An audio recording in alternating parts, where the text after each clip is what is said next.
why do we listen to music?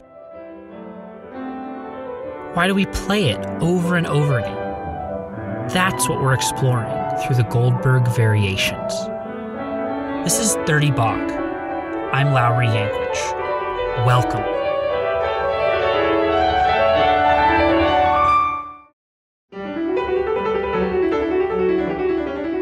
Today, I'm here with Brooklyn pianist Simone Dinnerstein. Dinnerstein has made a career as a pianist who is unafraid to be different. She's collaborated with folk singers, with dancers, with chamber musicians, with the composer Philip Glass. She strikes me as an artist who is always seeking new ways to grow. The Variations have been at the center of Dinnerstein's development as a pianist since she first touched the instrument. This is how she explained the first time she heard the piece. It's not often for me that I'm stopped in my tracks like that by a piece of music. Partially because I've now heard a lot of music, right? But it just felt like it was like an epiphany. It was just, I just think that sometimes there's certain works of art that just hit you, you know, they just speak to you intensely.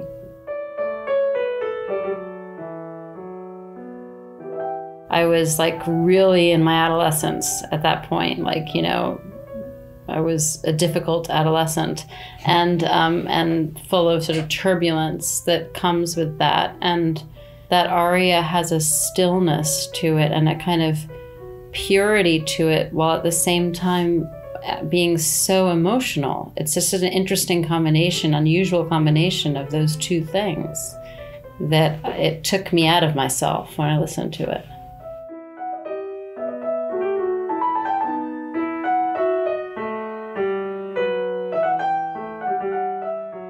Dinnerstein went on to study at Juilliard, but it was a rocky path to success. At 35, without a record deal or concerts on the horizon, Dinnerstein decided to record the Goldberg Variations and book herself a concert at one of the smaller stages at Carnegie Hall, raising the funds herself. The recording and self-engineered debut proved a wild success. Dinnerstein's Variations rocketed to #1 on the Billboard classical charts in their first week of sales. Even Oprah weighed in, calling the recording timeless. Dinnerstein's recording excited so many people, in part because it felt like a departure from the driving, metric, or in Dinnerstein's word, motoric precision of other famous recordings of the Variations, including Glenn Gould's. We'll talk about Gould more later, but for now, this is a sample of Gould's version of Variation 6.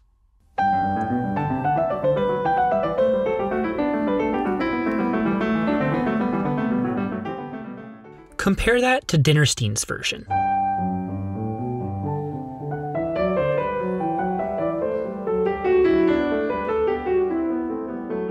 The comment that I've heard the most from people is that they hadn't heard it like that before, that they heard things in the music that they hadn't even known were there.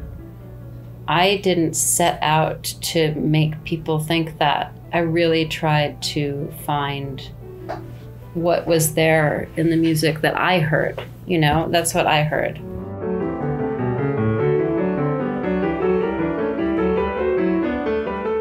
His music can go in many, many different directions, and it's really an open question to me why that is. I mean, I've thought about that a lot, and I still can't quite figure it out.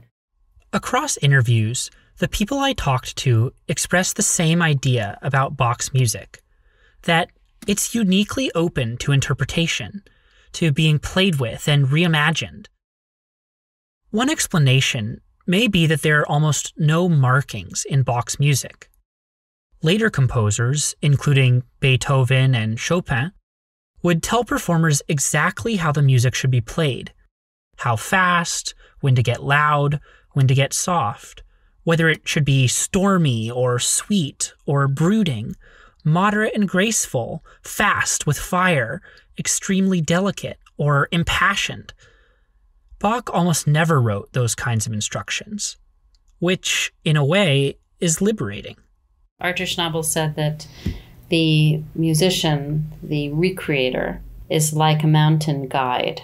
I love that analogy because I think that if you like hiking, you know that there are many different ways of going, and you notice different things along the way, and also who you walk with. Some people notice birds, some notice flowers, some notice, animals that you didn't see, whatever.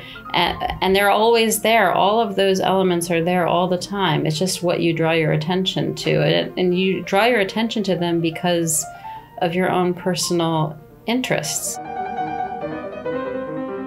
You're listening to my version of Beethoven's Hunt Sonata. To borrow Dinnerstein's analogy, Beethoven's music, or Chopin's music, is like a well-planned trail in a national park. But Bach's music is like the backcountry, a gorgeous wilderness with few signs telling you where to go or where not to. This openness is part of what makes Bach's music challenging, but also versatile. This is Dinnerstein again.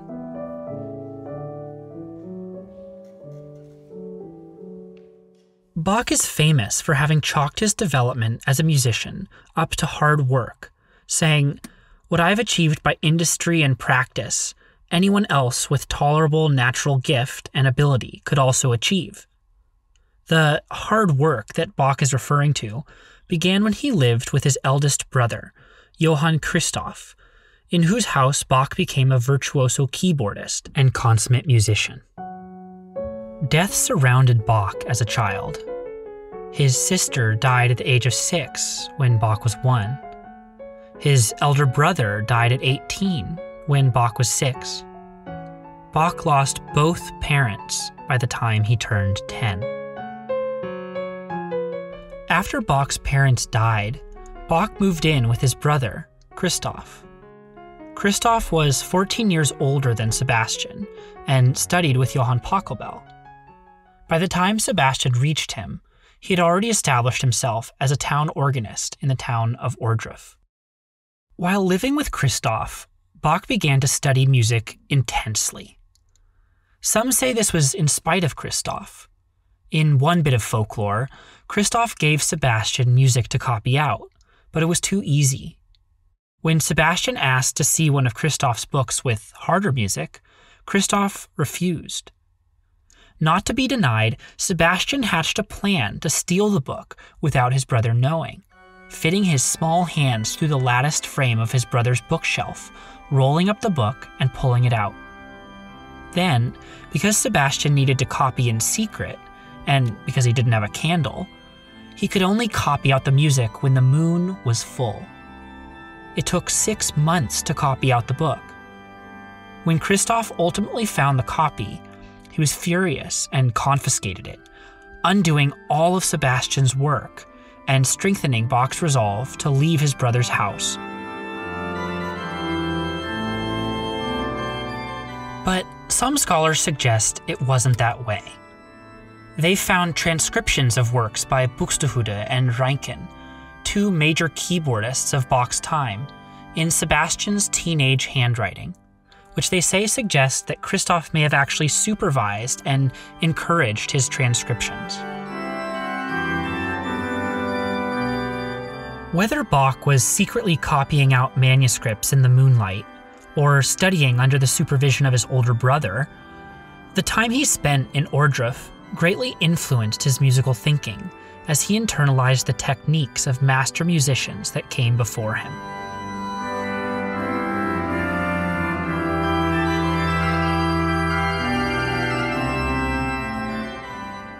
Last episode closed with what Christopher Hinterhuber described as a crazy bassoon solo in the left hand. This is Hinterhuber.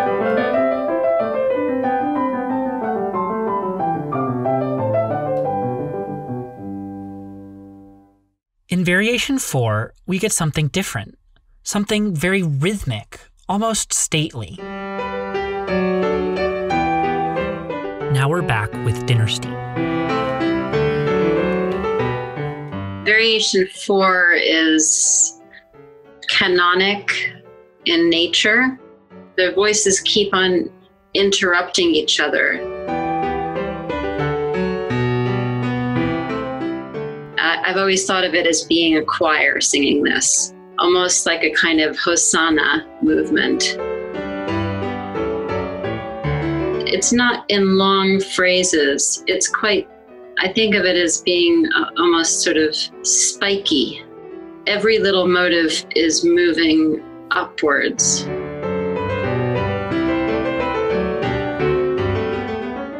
Dinnerstein tried to capture some of these ideas in dance when she collaborated with Pam Tanowitz, a contemporary choreographer. In 2017, they created a version of the Goldberg Variations for piano and 6 dancers.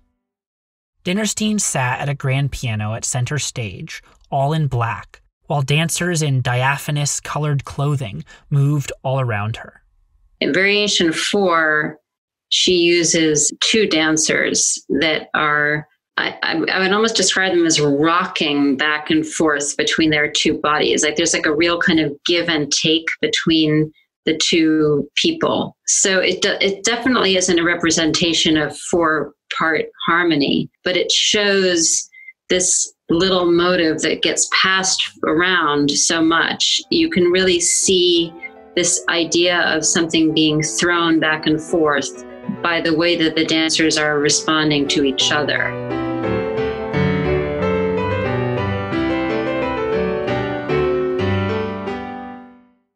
Variation 5, we decided would really feature me.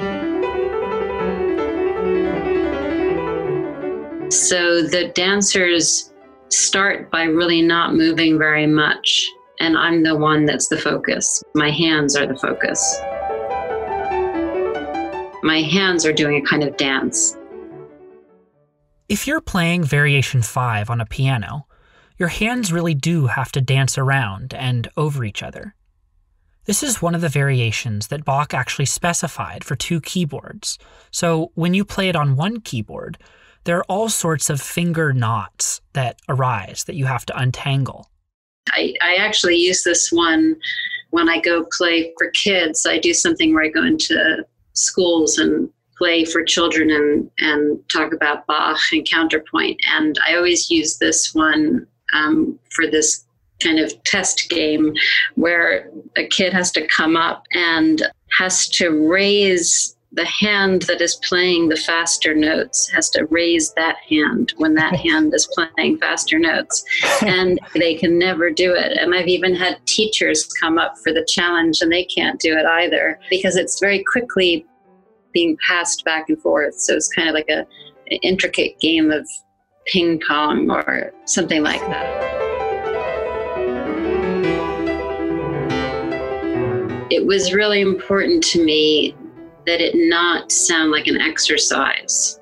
But basically 5 is the first sort of virtuosic variation that we're encountering.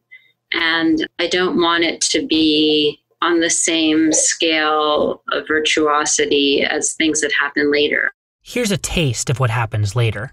This is Ha-Yeon Choi playing from Variation 29.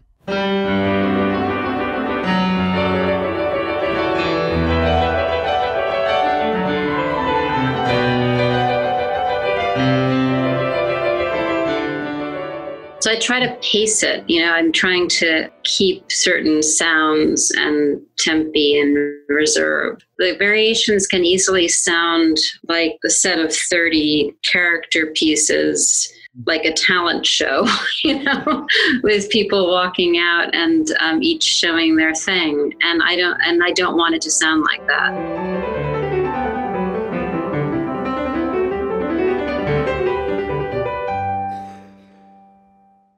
After Variation 5, we get the second canon of the piece.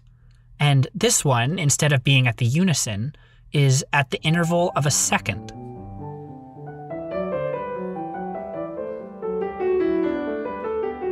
This is the one that I really think of as being much more like a jazz walking bass line. The core bass line of the Goldberg Variations becomes this kind of slithering scalar elaboration of the harmonic structure.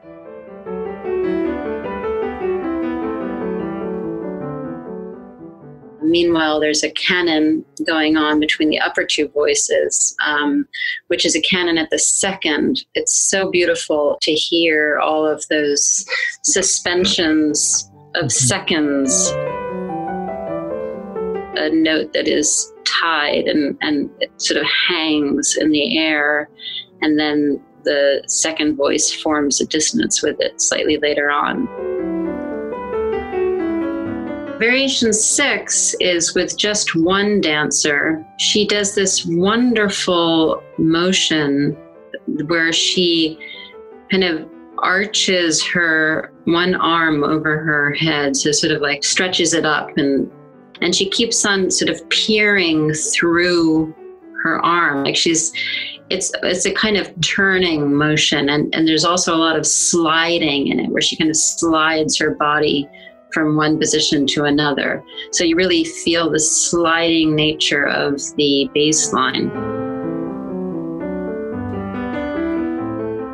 I want to learn something from a collaboration. I want to stretch myself and grow. In Ohrdruf, Bach cultivated his musical talents, but in spite of the moonlight myth, he didn't develop in isolation. He had his brother, and he had examples of keyboard masters whose works he copied. Throughout his life as a church musician and as a court musician, Bach worked constantly in the company of others. To me, Dinnerstein embodies this spirit of growth through collaboration. Let's turn now to her versions of Variations 4, 5, and 6. Thanks for listening.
this episode, you heard piano playing by Simone Dinnerstein and Ha-Yeon Choi, as well as a brief sample of a recording by Glenn Gould. You also heard organ music by composer Dietrich Buxtehude, played by the Dutch organist Sietse de Vrij. Join us next time for an interview with jazz pianist Dan Tepfer and a leap into the world of improvisation. Thanks for listening. See you next time.